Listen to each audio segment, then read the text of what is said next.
وَإِذَا سَأَلَكَ عِبَادِي عَنِّي فَإِنِّي قَرِيبٌ أُجِيبُ دَعْوَةَ الدَّاعِ إِذَا دَعَانِ فَلْيَسْتَجِيبُوا لِي وَلْيُؤْمِنُوا بِي لَعَلَّهُمْ يَرْشُدُونَ. نحمده ونصلي على رسوله الكريم، اما بعد فاعوذ باللہ من الشیطان الرجیم، بسم اللہ الرحمن الرحیم، رب اشرح لي صدری ویسر لي امری واحلل عقدۃ من لسانی یفقہوا قولی. السلام علیکم ورحمۃ اللہ وبرکاتہ. ناظرین، پروگرام دعا کیجیے کے ساتھ آپ کی خدمت میں حاضر ہیں. آج ہم انشاءاللہ بری موت سے بچنے کی دعاؤں کے موضوع پر آپ سے گفتگو کریں گے. موت ایک حقیقت ہے، اٹل حقیقت، جس سے کسی کو بھی فرار نہیں. اللہ تعالیٰ فرماتے ہیں قُلْ لَن يَنْفَعَكُمُ الْفِرَارُ إِنْ فَرَرْتُم مِّنَ الْمَوْتِ. آپ کہہ دیجئے کہ تمہیں موت سے بھاگنا، موت سے فرار ہرگز فائدہ نہ دے گا اگر تم بھاگنا بھی چاہو. کوئی انسان کہیں پر بھی چلا جائے، موت اس کے پیچھے پیچھے ہے، اور موت انسانی زندگی کے خاتمے کا نام ہے. اور پھر جیسا خاتمہ ہوگا، جیسا انجام ہوگا، ویسا ہی انسان دوبارہ اٹھے گا. اس لیے بہت ضروری ہے کہ انسان اس بات کا حریص ہو کہ اس کا انجام اچھا ہو، ایمان پر ہو، ایمان کی سلامتی کے ساتھ ہو، اور دنیا میں سے جب وہ جائے تو ایک اچھی زندگی اور ایک اچھے اعمال نامے کے ساتھ اور اچھی یادیں لے کر جائے، اور بعد والوں کے لیے بھی اچھا ذکر خیر چھوڑ کر جائے.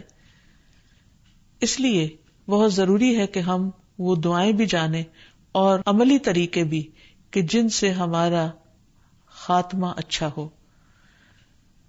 سب سے پہلے یہ ہے کہ انسان جب دعا مانگتا ہے تو اللہ سبحانہ وتعالی اس کی دعا سنتے ہیں، اور یقین کے ساتھ مانگنا چاہیے.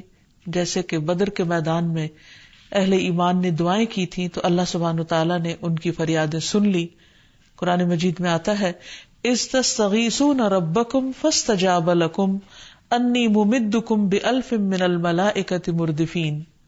جب تم اپنے رب سے مدد مانگ رہے تھے تو اس نے تمہاری دعا قبول کر لی، یعنی تم مانگ رہے تھے تو اللہ تعالیٰ نے تمہیں عطا کر دیا کہ بے شک میں 1000 فرشتوں کے ساتھ تمہاری مدد کرنے والا ہوں جو ایک دوسرے کے پیچھے آنے والے ہیں. تو اسی طرح اگر اللہ تعالیٰ ان کی دعائیں سن سکتا ہے تو وہ ہماری بھی سنتا ہے. ہمیں دعا مانگتے وقت قبولیت کا یقین ہونا چاہیے کہ ہمارا رب ہر چیز پر قدرت رکھتا ہے. ان اللہ علی کل شیء قدیر، اس لیے مجھے اس سے مانگنا ہے. تو مانگنے کی چیزوں میں صرف دنیا کی بھلائیاں نہیں، دنیا سے جانے کے وقت کی بھلائی یعنی موت کے وقت کی بھلائی اور اس کے بعد کی زندگی کی بھلائی بھی مانگنی چاہیے. ربنا آتنا فی الدنیا حسنۃ وفی الآخرۃ حسنۃ وقنا عذاب النار، کہ اے اللہ ہمیں دنیا میں بھی بھلائی عطا فرما اور آخرت میں بھی بھلائی عطا فرما اور ہمیں آگ کے عذاب سے بچا. پھر یہ ہے کہ اللہ سبحانہ وتعالیٰ کی ان الفاظ میں تعریف کی جا سکتی ہے سبوح قدوس رب الملائکۃ والروح، کہ اللہ تعالیٰ منزہ اور پاک ذات ہے جو فرشتوں اور جبریل کا رب ہے. پھر رب العرش العظیم ہے، ساری خیر اور بھلائی اس کے ہاتھ میں ہے. تو اللہ تعالیٰ کی تعریف اور اللہ تعالیٰ کے ناموں کا ذکر کر کے اور اللہ تعالیٰ کو یاد کر کے پھر اس کے بعد نبی صلی اللہ علیہ وسلم پر درود شریف پڑھ کر دعا مانگنی چاہیے. اور جہاں تک موت کا تعلق ہے تو موت ایک اٹل حقیقت ہے، اور ہر انسان ہر روز اپنی زندگی کا سفر طے کرتے ہوئے بالآخر موت سے جا ملنے والا ہے. زندگی کا گزرتا ہوا ہر لمحہ اسے دنیا سے دور اور آخرت سے قریب کر رہا ہے. قرآن مجید میں اللہ تعالیٰ فرماتے ہیں یا ایھا الانسان انک کادح الی ربک کدحا فملاقیہ، اے انسان بے شک تو مشقت کرتے کرتے اپنے رب کی طرف جانے والا ہے، سخت مشقت، پھر اس سے ملنے والا ہے. یعنی دنیا کی زندگی کو پھولوں کی سیج نہیں، یہاں بھی انسان ہر روز اس دنیا کے جھمیلوں سے نبٹنے کے لیے محنت کرتا ہے. اور پھر مشقت کرنے سے مراد اس کے بڑھاپے کی مشقت بھی ہو سکتی ہے، بیماری کی مشقت بھی ہو سکتی ہے. ان سارے مشکلات کو پار کرتے ہوئے بالآخر انجام تو موت ہی ہے. اسی طرح ایک اور جگہ پر آتا ہے قل ان الموت الذي تفرون منه فإنه ملاقيكم، کہہ دیجئے بلا شبہ وہ موت جس سے تم بھاگتے ہو وہ تم سے خود آ ملنے والی. یعنی کوئی بھی انسان مرنا نہیں چاہتا، لیکن موت سے بچنے کے لیے وہ جو بھی راستہ اختیار کرے گا اس راستے پر موت ملاقات کرے گی، اس لیے انسان بچ سکتا نہیں. ایک اور جگہ پر آتا ہے قُلْ يَتَوَفَّاكُمْ مَلَكُ الْمَوْتِ الَّذِي وُكِّلَ بِكُمْ ثُمَّ إِلَىٰ رَبِّكُمْ تُرْجَعُونَ. آپ ان سے کہہ دیجئے کہ موت کا فرشتہ جو تم پر مقرر ہے تمہاری روح قبض کر لے گا، پھر تم اپنے پروردگار کی طرف لوٹائے جاؤ گے. موت سے بچنے والا کوئی بھی نہیں. کل نفس ذائقۃ الموت، ہر جان کو موت کا مزہ چکھنا ہے. اینما تکونوا یدرککم الموت ولو کنتم فی بروج مشیدہ، جہاں کہیں بھی تم ہوگے موت تمہیں آ لے گی، خواہ تم مضبوط قلعوں میں ہی کیوں نہ بند ہو جاؤ. پھر اسی طرح یاد رکھیے کہ موت نے تو کسی کو بھی نہیں چھوڑا، نہ عام انسانوں کو اور نہ اللہ کے مقرب اور محبوب بندوں کو. حدیث میں آتا ہے، مسند احمد کی روایت ہے، حضرت انس سے مروی ہے کہ جب رسول اللہ صلی اللہ علیہ وسلم پر موت کی شدت طاری ہوئی تو فاطمہ رضی اللہ عنہا آپ کی اس کیفیت کو دیکھ کر کہنے لگی، ہائے تکلیف. رسول اللہ صلی اللہ علیہ وسلم نے اس پر فرمایا، اے میری بیٹی، تمہارے باپ پر جو کیفیت طاری ہو رہی ہے، قیامت کے دن تک آنے والے کسی انسان کو اللہ اس سے چھوڑنے والا نہیں. یعنی ہر مرنے والا انسان اسی تکلیف سے گزر کر جائے گا. اس لیے انسان کو موت کو ہمیشہ یاد رکھنا چاہیے. نبی صلی اللہ علیہ وسلم نے فرمایا، لذتوں کو توڑنے والی چیز موت کا ذکر کثرت سے کیا کرو، یعنی بھول نہ جاؤ اس کو، کیونکہ اس سے ملاقات تو کرنی ہی ہے.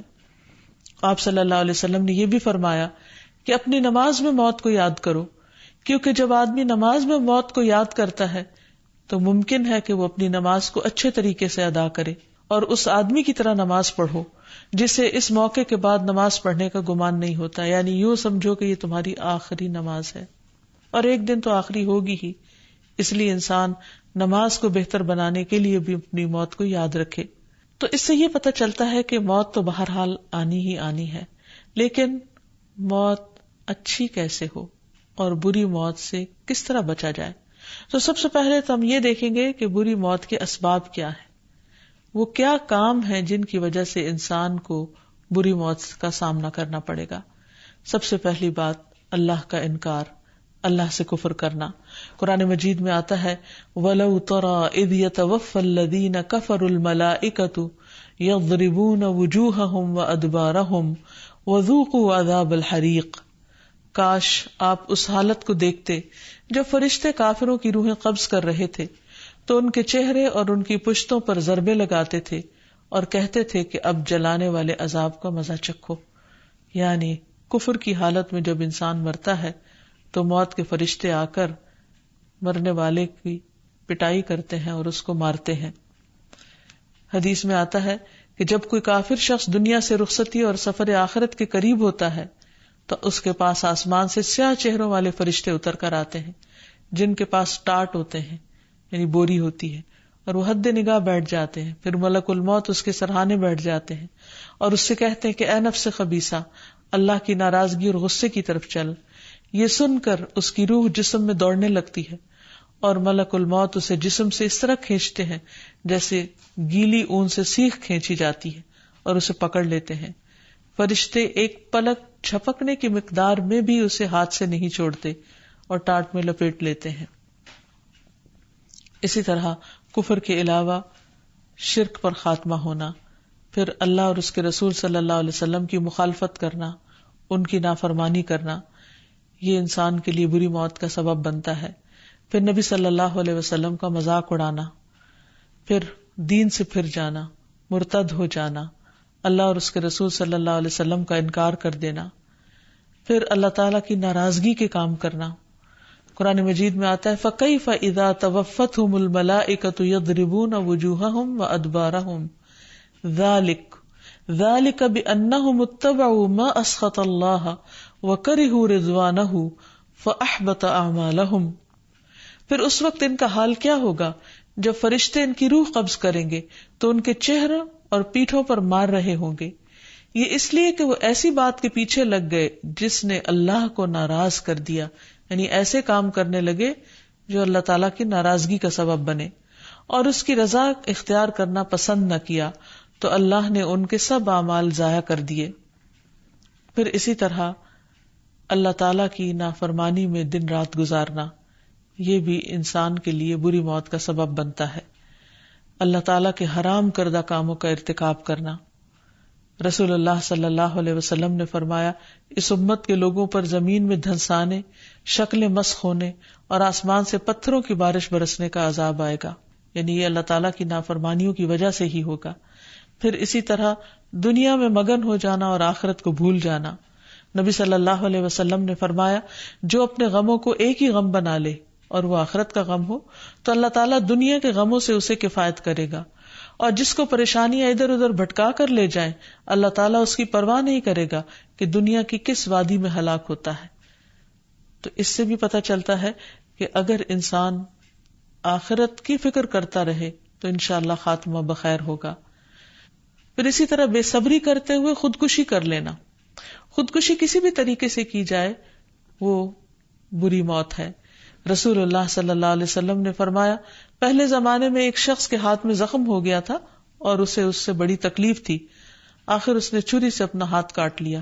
نتیجہ یہ ہوا کہ خون زیادہ بہہ گیا اور وہ اسی سے مر گیا. تو اللہ تعالیٰ نے فرمایا کہ میرے بندے نے خود میرے پاس آنے میں جلدی کی، اس لیے میں نے بھی جنت کو اس کے لیے حرام کر دیا. پھر اسی طرح کسی پہ جھوٹا الزام لگانا. پھر لوگوں کو گمراہ کرنا، کیونکہ سامری جس نے بنی اسرائیل کو گمراہ کیا اور ان کے لیے بچڑا معبود بنا دیا تو اس کا انجام کیا ہوا قرآن مجید میں آتا ہے. موسیٰ علیہ السلام نے سامری کی طرف متوجہ ہو کر کہا بتاؤ سامری تمہارا کیا معاملہ ہے؟ سامری نے کہا کہ میں نے وہ چیز دیکھی جو دوسروں کو نظر نہ آئی، میں نے رسول کے نقش قدم سے ایک مٹھی اٹھا لی، پھر اسے بچڑے کے جسم میں ڈال دیا، میرے نفس نے مجھے ایسا ہی سمجھایا تھا. موسیٰ علیہ السلام نے کہا جاؤ تمہارے لیے زندگی بھر یہ سزا ہے کہ دوسروں سے کہتے رہو گے کہ مجھے نہ چھونا، اور تمہارے لیے عذاب کا ایک وقت ہے جو تجھ سے کبھی ٹل نہیں سکتا، یعنی موت کی طرف اشارہ ہے کہ تمہارا انجام بہت برا ہوگا. اسی طرح کچھ کام ایسے بھی ہیں کہ جن کے کرنے سے انسان کا خاتمہ بالخیر ہوتا ہے، ایمان پر ہوتا ہے، اچھا انجام ہوتا ہے، جس میں سب سے پہلی چیز توحید پر خاتمہ ہونا، یعنی مرتے وقت لا الہ الا اللہ نصیب ہونا. معاذ بن جبل کہتے ہیں کہ رسول اللہ صلی اللہ علیہ وسلم نے فرمایا جس کا آخری کلام لا الہ الا اللہ ہوگا وہ جنت میں داخل ہوگا. پھر اسی طرح ایمان کی حالت میں مرنا. اللہ تعالیٰ فرماتے ہیں یا ایھا الذین آمنوا اتقوا اللہ حق تقاتہ ولا تموتن الا وانتم مسلمون. اے ایمان والو اللہ سے ایسے ڈرو جیسے ڈرنے کا حق ہے، اور تمہیں موت نہیں آنی چاہیے مگر اس حال میں کہ تم مسلمان ہو، یعنی فرما بردار ہو. تو جو موت اللہ کی اطاعت کے کام میں، نیکی کے کام میں آتی ہے وہ اچھی موت ہوتی ہے. پھر اسی طرح یہ ہے کہ اللہ تعالیٰ کا تقوی اختیار کرنا، اللہ کا ڈر ہونا، اللہ سے محبت ہونا. اللہ تعالیٰ فرماتے ہیں کہ من یتق اللہ یجعل لہ مخرجا، جو اللہ سے ڈرے گا وہ اس کے لیے ہر چیز میں سے نکلنے کا ایک راستہ بنا دے گا، یعنی اس کی مشکلیں آسان کر دے گا. پھر اسی طرح طیب حالت میں فوت ہونا، پاکیزگی کی حالت میں فوت ہونا، ظاہری اور باطنی نجاستوں سے بچتے ہوئے. سورۃ النحل میں فرمایا الذین تتوفاہم الملائکۃ طیبین یقولون سلام علیکم ادخلوا الجنۃ بما کنتم تعملون. وہ لوگ جو پاک سیرت ہوتے ہیں، فرشتے جب ان کی روح قبض کرنے آتے ہیں تو کہتے ہیں تم پر سلام ہو، جو تم اچھے عمل کرتے رہے اس کے صلے میں جنت میں داخل ہو جاؤ. گویا موت کے وقت انہیں جنت کی خوشخبری دے دی جاتی ہے. پھر اسی طرح اللہ کے راستے میں استقامت اختیار کرنا، اچھے اچھے کاموں پر جمے رہنا، یعنی ایک دن کر کے اور دوسرے دن چھوڑ نہیں دینا. اس کے بارے میں اللہ تعالیٰ فرماتے ان الذین قالوا ربنا اللہ ثم استقاموا، بے شک وہ لوگ جنہوں نے کہا کہ اللہ ہمارا رب ہے پھر اس پہ جم گئے، تتنزل علیہم الملائکہ، ان پر فرشتے اترتے ہیں اور ان سے کیا کہتے ہیں، اللہ تخافوا ولا تحزنوا، نہ خوف کھاؤ نہ غم کھاؤ، وابشروا بالجنۃ التی کنتم توعدون، اس جنت کی خوشخبری پاؤ جس کا تم وعدہ کیے جاتے ہو، نحن اولیاؤکم فی الحیات الدنیا وفی الآخرہ، ہم تمہارے دوست ہیں دنیا کی زندگی میں بھی اور آخرت میں بھی، اور آخرت کی منزلوں میں سے سب سے پہلی منزل موت ہے۔ تو گویا اس وقت جو فرشتے آئیں گے وہ ان کے دوست ہوں گے اور اچھی شکل میں آئیں گے، جیسے کہ حدیث میں اس کی تفسیر ملتی ہے کہ فرشتے روشن چہرے والوں یعنی بندہ مومن جب دنیا سے رخصت ہوتا ہے اور آخرت کی طرف جا رہا ہوتا ہے تو اس کی طرف آسمان سے روشن چہروں والے فرشتے آتے ہیں، اور گویا کہ ان کے چہرے سورج کی طرح ہوں، ان کے پاس جنت کا کفن اور جنت کی حنوط ہوتی ہے یعنی خوشبو ہوتی ہے، اور پھر ملک الموت اس کے سرہانے بیٹھ کے کہتے ہیں اے نفس مطمئنہ، اپنے رب کی مغفرت اور خوشنودی کی طرف چلو، چنانچہ اس کی روح اس طرح بہہ کر نکل جاتی ہے جیسے مشکیزے کے منہ سے پانی کا قطرہ بہہ کے نکل جاتا ہے، یعنی آسانی سے اس کی موت آتی ہے۔ پھر اسی طرح قرآن مجید سے تعلق قائم رکھنا، آپ صلی اللہ علیہ وسلم نے فرمایا جو شخص قرآن پڑھتا ہے وہ ارذل العمر کی طرف نہیں لوٹایا جاتا، اور یعنی خاتمہ بخیر ہوتا ہے۔ پھر اسی طرح موت سے پہلے ہدایت مل جانا، یہ بھی انسان کی خوش قسمتی کی علامت ہے۔ پھر مرنے سے پہلے نیک کاموں کی توفیق ہو جانا، یعنی ایک شخص ساری زندگی برے کام کرتا ہے لیکن پھر ایسی سچی توبہ کرتا ہے کہ مرنے سے پہلے کی زندگی اس کی ساری اچھائیوں میں گزرتی ہے اور ایمان پر اس کا خاتمہ ہوتا ہے اور اس کو توبہ نصیب ہو جاتی ہے، تو یہ بہت ہی خوش قسمتی کی بات ہے، جیسے 99 لوگوں کے قاتل کو توبہ نصیب ہو گئی تھی۔ پھر اسی طرح نیک عمل پہ خاتمہ ہونا، یعنی جیسے نماز کی حالت میں فوت ہونا یا روزے کی حالت میں یا حج کرتے ہوئے یا اور اسی طرح کوئی اچھے کام کرتے ہوئے انسان کی زندگی کا خاتمہ ہونا۔ پھر اللہ کے راستے میں انسان کا نکلنا اور اللہ کے راستے میں اس کی جان کا جانا، تو یہ سب اسی وقت ممکن ہے جب انسان اس چیز کی طلب رکھے، تمنا رکھے اور اپنی زندگی کو اللہ تعالیٰ کی اطاعت کے مطابق گزارے، اور اس کے لیے انسان دعائیں بھی کرے، کیونکہ حقیقی کامیاب وہ ہے جو آخرت میں کامیاب ہے، جس کا خاتمہ اچھا ہو جائے، کیونکہ جب تک خاتمہ اچھا نہیں ہوتا کوئی بھی انسان امن میں نہیں ہو سکتا۔ اور جہاں تک دعاؤں کا تعلق ہے تو اس میں یوسف علیہ السلام کی دعا ہے فاطر السماوات والارض انت ولی فی الدنیا والآخرہ توفنی مسلما والحقنی بالصالحین، آسمان و زمین کے پیدا کرنے والے، تو ہی دنیا اور آخرت میں میرا سرپرست ہے، اسلام پر میرا خاتمہ کر اور مجھے نیک لوگوں میں شامل کر۔ پھر ربنا افرغ علینا صبرا وتوفنا مسلمین، اے ہمارے رب ہم پر صبر انڈیل دے اور اس حال میں موت دینا کہ ہم مسلمان ہوں، یعنی ہمارا خاتمہ اسلام کی حالت میں ہو۔ پھر نیک لوگوں کے ساتھ فوت ہونے کی دعا کرنا، ربنا فاغفر لنا ذنوبنا وکفر عنا سیئاتنا وتوفنا مع الابرار، اے ہمارے رب پس ہمارے گناہ معاف کر دے اور ہماری برائیاں دور فرما دے اور ہمیں نیک لوگوں کے ساتھ موت دے۔ پھر اسی طرح نیک لوگوں کے ساتھ ملنے کی تمنا کرنا کہ رب ہب لی حکما والحقنی بالصالحین۔ پھر اللہم توفنا مسلمین واحینا مسلمین والحقنا بالصالحین غیر خزایا ولا مفتونین، اے اللہ ہمیں حالت اسلام میں موت عطا فرما، حالت اسلام میں زندہ رکھ اور نیک لوگوں میں شامل فرما کہ ہم رسوا نہ ہوں اور نہ ہی کسی فتنے کا شکار ہوں۔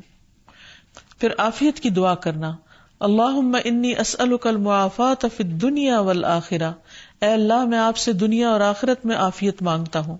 پھر موت کے وقت راحت کی دعا کرنا، رسول اللہ صلی اللہ علیہ وسلم یہ دعا مانگا کرتے تھے، اللہم اصلح لی دینی الذی هو عصمت امری واصلح لی دنیای التی فیہا معاشی واصلح لی آخرتی التی فیہا معادی واجعل الحیات زیادۃ لی فی کل خیر واجعل الموت راحۃ لی من کل شر۔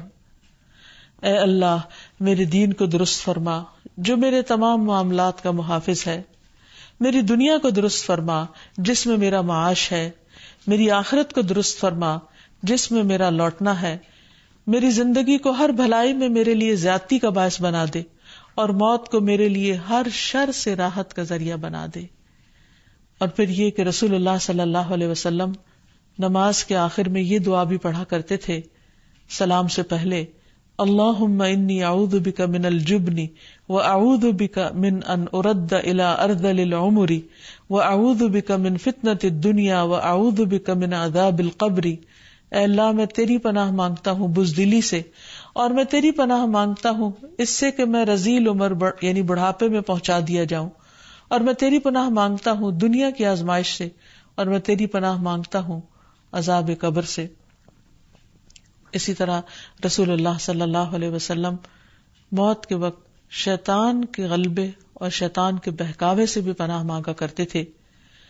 دعا ہے، اللہم انی اعوذ بک من الہدم واعوذ بک من التردی واعوذ بک من الغرق والحرق والہرم واعوذ بک ان یتخبطنی الشیطان عند الموت واعوذ بک ان اموت فی سبیلک مدبرا واعوذ بک ان اموت لدیغا۔ اے اللہ میں تیری پناہ چاہتا ہوں کہ کوئی مکان یا دیوار مجھ پہ آ گرے یا کسی بلند مقام سے گر پڑوں، اور میں تیری پناہ چاہتا ہوں غرق ہونے سے، جلنے یا ازحد بوڑھا ہو جانے سے۔ تیری پناہ چاہتا ہوں اس سے کہ شیطان مجھے موت کے وقت بدحواس کر دے، یا اس بات سے کہ جہاد میں پیٹ پھیرتے ہوئے مروں، یا اس کیفیت سے کہ زہریلے جانور کے کاٹنے سے مجھے موت آئے۔ یعنی مختلف طریقے کی جو شر ہیں ان سے بچنے کی دعا بھی کی گئی۔ اللہ تعالیٰ سے دعا ہے کہ وہ ہمیں اچھی موت عطا کرے، کیونکہ موت ایسی چیز ہے جس سے کوئی بھی فرار حاصل نہیں کر سکتا، لہذا اس کا مقابلہ کرنے کے لیے انسان ہمیشہ اچھے اعمال کے ساتھ ساتھ اچھی دعائیں بھی کرتا رہے۔ وآخر دعوانا ان الحمد للہ رب العالمین۔ السلام علیکم ورحمۃ اللہ وبرکاتہ۔